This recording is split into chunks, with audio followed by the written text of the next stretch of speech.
አብርጌድ የናታል ያላሰበውን ጥያቄ ዱብዳ ያቀረበችለት። አባታቸው ወደ አውሮፓ ሊሄድ እንደሆነ አቶ ደረጀ ነገረችው። በዚህን ጊዜ እስኪ ታዲያ ይህ ነገር ከሆነ እኔና አንተ በህይወታችን አባቴና እናቴ አይመለከታቸውም። ስለዚህ አንተና እኔ ወደ ቢር እስኪ ዘና ፈታ እንበል አለችው። አባዬ ስለሌለ አንድ 3 ቀን ኩርፍቶ ሂደን እንዝናና አለችው። እሱም ግራ ተጋባውና ምን እያልሽ ነው ብሎ አለ። እንግዲህ ውሃ ደግሞ እህቷን አብርጌድን ሄዳ ግጥም አርጋ ሳመቻት። የዳጣን ፓስዋርድ ታውቂያለሽ ወይ ስትል ስትጠይቃት ውሃ የዋኋ አዎ እችላለሁ አውቀዋለሁ ስትል የፓስዋርዷን ነገረቻት። አብርጌድ ደግሞ ያንን ፓስዋርድ ተጠቅማ ችግር ልትፈጥር በራሷ ላይ በናታልና በዳጣ መካከል ጉድ ነገር አመጣች። ከዛም እንግዲህ ቴክስት እየጻፈች እነሱ እና አሁን ዳጣ ከክፍል ገብታ በመገኘቷ እንዴት ከክፍል ገባች እያለ ሲጠይቋትም እሷም እንዴ ከክፍል እኮ አብርጌድ ተንኮሏና ክፋቷ እንደቀጠለ ነው። ናታልን ጉድ ሰርተዋለች። የዳጣን ውሃ ስልክ ይዛው ነበር። እሷን በማታለል ፓስዋርዱን በመጠየቅ ራሷ ዳጣ በመምሰል ስትጀናጀነው ነበር። በእርግጥም ካየኋቸው ሴቶች በልቤ ቅርብ ነሽ። በጣም ለእኔ የተሰማኝ ስሜት በጣም እድለኛ ነኝ፣ እወድሻለሁ እያለ ቴክስቱን እየጻፈላት ነበር። እሷም እንደምትወደውና አቶ ደረጀ ወደ አውሮፓ ሊሄዱ ሲሄኑ ይህንን አጋጣሚ ተጋጥመን እንዝናና እያለችው ከናታል የሚለውን እየታዘበች ነበር። ናታልን በፍጹም ቢሆንም አይችልም፣ አንቺን በሌላ ጎን አስቤሽም አላቅም፣ እርግጠኛ ነሽ አንቺ ዳጣ ጤነኛ ነሽ እያለ ቴክስቱ ላይ ሲጠይቅ ነበር። ጤነኛ ነኝ ስለማፈቅረህ ነው ነኝ አለችው። እሷም አብርጌድ የክፋት ጥጓን አጥምዳ ይዘዋለች።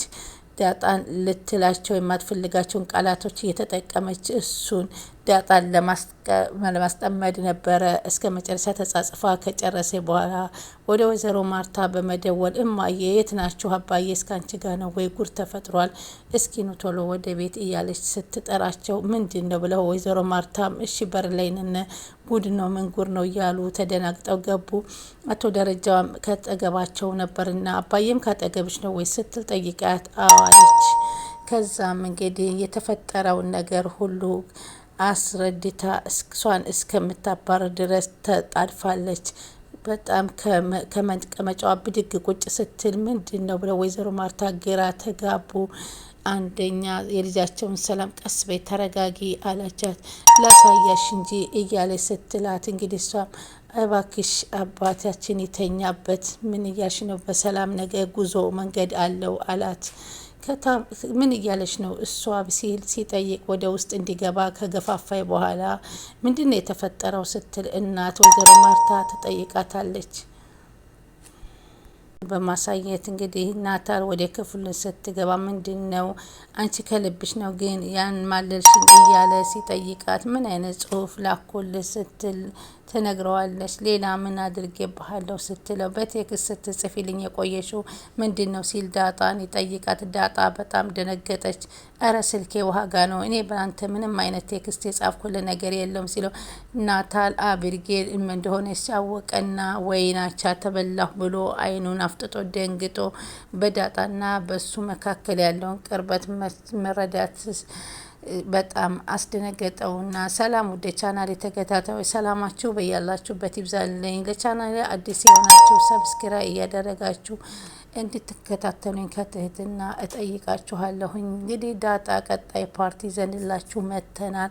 ዳጣ እና ናታል ያላሰቡት ነገር ገጠማቸው። አቶ አባት ወደ አውሮፓ ሊሄዱ እንግዲህ አደራህን ዳጣንም አብርጌድና የውሃን ተንከባከባቸው በማለት ሲናገር ችግር የለም እህቶች አይደሉም እንደ በማለት አደራውን ተቀብሎ እንግዲህ እሷም እንግዲህ አብርጌድ አባቴ አውሮፓ ልትሄድ አስበሃል ወይ? እንግዳማ ስጦታ እንድታመጣልኝ ስልክ እንድታመጣልኝ እፈልጋለሁ ስትለው ውሃም ያለችው ነገር አለ። እሺ ዳጣ ስታመጣላታለሁ ብላ ስትጠይቀው ዳጣ ይሄን አምጣልኝ ብላ ያለችው ነገር የላትም፣ ግን እኔ ያሰብኩትን ነገር ነው ማመጣላት። አንቺን ብትሆኝ ስልክ ማለት የለብሽም፣ እኔ የመሰለኝን ነገር ነው ላመጣልሽ የምችለው ሲላት እንግዳውማ ዳጣ የምትፈልገውን አይነት ነገር ለእኔ ማምጣልኝ ስትለው አንቺ ምን እሷ እኮ ይሄ ነው አላለችም፣ እኔ ያልኳትን ነገር ነው ማመጣላት ቢላትም እሺ ብላ እኔም የእሷን አይነት ነው የምፈልገው፣ ለምን ነገር ትፈልጊያታለሽ? አሁን የእሷን አይነት ነገር ለምን አስፈለገሽ? እያለ ነበረ አባትም የጠየቃት። ለማንኛውም እንግዲህ ዳጣ ክፍል 14ን እንግዲህ 15ን ያዳጣ የት ሄደች በሚል ጥያቄ ያቀርቡና አቶ ደረጀ ደግሞ እስኪ ያንቺን ደስ ይበልሽ በማለት ወደ ክፍሏ ሲሄዱ ክፍል ሲገቡ ግን አብረው ቁጭ ብለው ሲያገኟቸው ወይዘሮ ማርታ ጋር የተወራረዱት ይህን ጊዜ ከናታል ክፍል ትሆናለች የት ትሄዳለች ስትለው እመነኝ አለችው። እስኪ ደስ ይበልሽ በማለት ነበረ ያንቺን ፍቃድ ላድርስ እሷስ በዚህ ሰዓት ከሱ ክፍል አትሆንም በማለት ተጠራጥረው ወደ ክፍሉ ሲገቡ ወደ ጊዜ ሁለታቸውም አልጋ ላይ ቁጭ ብለው መደነባበር ይጀምራሉ። የሚመልሱት ነገር ግራ ይገባቸዋል።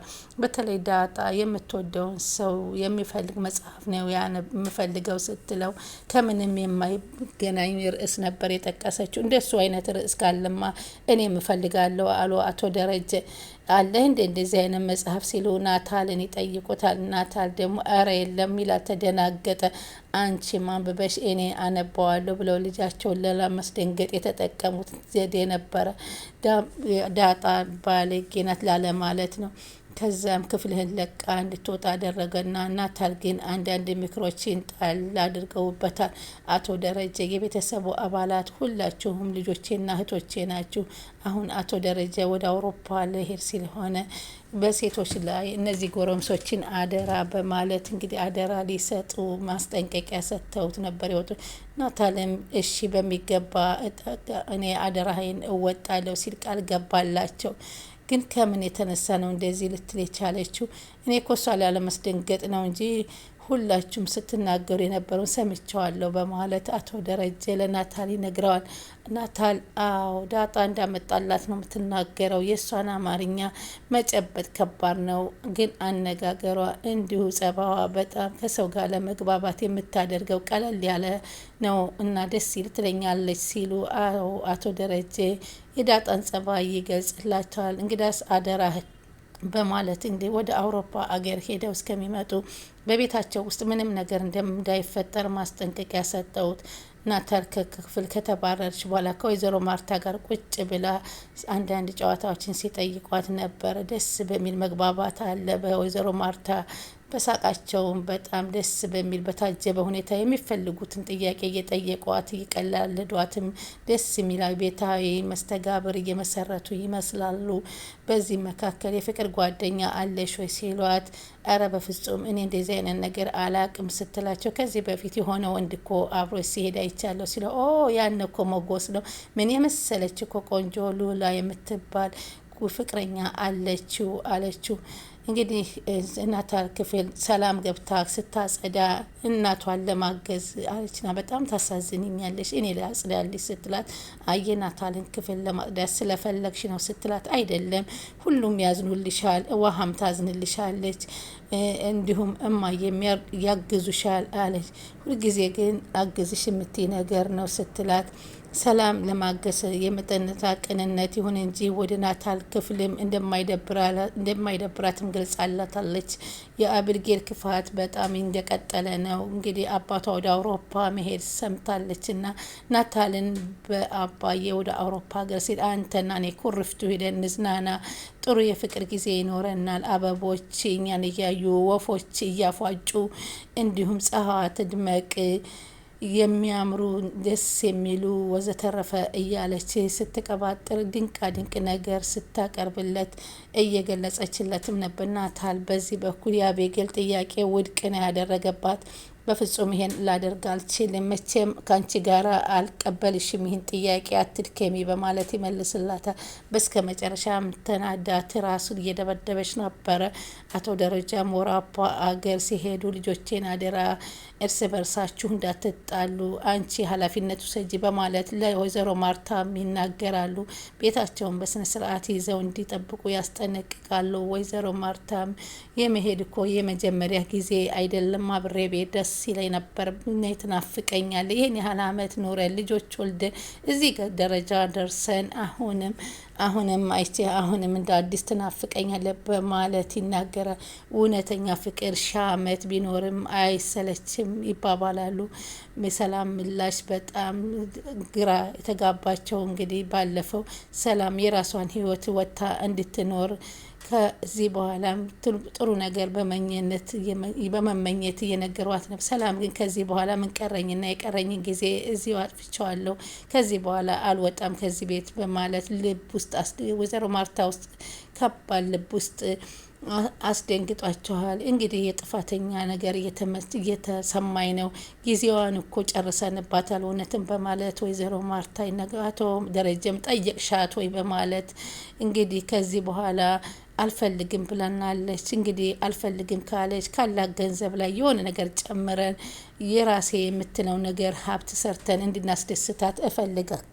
ስለዚህ በራሷ እንድትንቀሳቀስ እናድርጋት በማለት ቤታቸውን ባለቤታቸው ወይዘሮ ማርታም በማካፈል በሀሳባቸው ወይዘሮ ማርታም አቶ ደረጀም ተስማሙ። የአብልጌ ተንኮል እንደቀጠለ ነው። እንግዲህ የዳጣን ስልክ የያዘችው ውሃ ነበረችና ውሃዬ የዳጣን ፓስዋርድ ታውቂዋለሽ ወስታት አዎ ብላ የውሃ ደግሞ ውሃ ክፍት አድርጋ ስትሰጣት ጸጉሬን አሞኛል ራሴን ዳብሽኝ ስትላት እውነት መስሏት ስትዳብሳት በቃ ሳመምሽኝ ውረጅልኝ ውጭልኝ ከፊቴ ጥፊልኝ ብላ ካባረረቻት በኋላ ፓተርኗን ከፍታ እንግዲህ ቴክስቱን ወደ ናታን መጻጻፍ ጀመረች።